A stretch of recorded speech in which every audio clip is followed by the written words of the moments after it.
మండలం వాండ్రాడలో మంత్రి అచ్చెన్నాయుడు పెన్షన్లు పంపిణీ చేశారు. ఉదయం 6 గంటలకే వృద్ధులకు పెన్షన్లు అందించారు. ఎన్నికల్లో చంద్రబాబు ఇచ్చిన మాట నిలబెట్టుకున్నారు అని అచ్చెన్నాయుడు అన్నారు. పెన్షన్లు అందిస్తున్న సమయంలో వృద్ధుల కళ్లలో ఆనందం చూస్తున్నామని అన్నారు. కూటమి ప్రభుత్వం ఇచ్చిన ప్రతి హామీని నెరవేరుస్తుంది అన్నారు. ప్రజలు టీడీపీ కూటమికి చరిత్రాత్మక విజయాన్ని అందించారని, అందుకు ప్రజలకు రుణపడి ఉంటామని అన్నారు అచ్చెన్నాయుడు. 4000 ఈ పెన్షన్ ఏప్రిల్ నుంచి పెంచాం. ఏప్రిల్లో 1000 బాకీ ఉన్నాం. ఎంత అయిందండి? ఏప్రిల్లో 3000. ఆ నెల 1000, మే నెల 1000, జూన్ నెల 1000, ఈ నెల 4000 కలిపి 7000 రూపాయలు చాలు.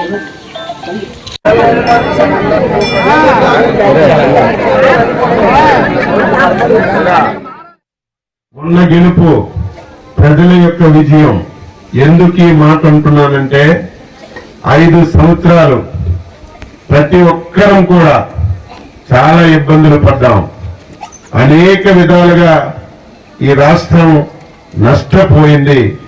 ఇటువంటి సమయంలో మళ్ళీ సమర్థవంతమైనటువంటి నాయకుడు ఈ రాష్ట్రానికి లేకపోతే మన రాష్ట్ర భవిష్యత్తు, మన భవిష్యత్తు, మన పిల్లల భవిష్యత్తు అగమ్య గోచరంగా తయారవుతుందని ఒక అచంచలమైన విశ్వాసం, నమ్మకంతో మీరందరూ చంద్రబాబు నాయుడు గారికి, ఎన్డీఏ కూటమికి బ్రహ్మాండమైనటువంటి విజయాన్ని ఇచ్చారు. ఈ విజయాన్ని ప్రజానీకానికి అంకితం చేస్తున్నామని ఈ సందర్భంగా తెలియజేస్తున్నాను. ఎన్నికల్లో పార్టీలు పోటీ చేస్తాయి, మేనిఫెస్టోలు రిలీజ్ చేస్తాయి, కానీ మేనిఫెస్టో అమలు చేయడం అనేది ఎన్నికలు చివరి సంవత్సరం లేకపోతే 3-4 సంవత్సరాల తర్వాత హామీలు అమలు చేసే పద్ధతిని మనం రాష్ట్రంలోనే, దేశంలో చూశాం.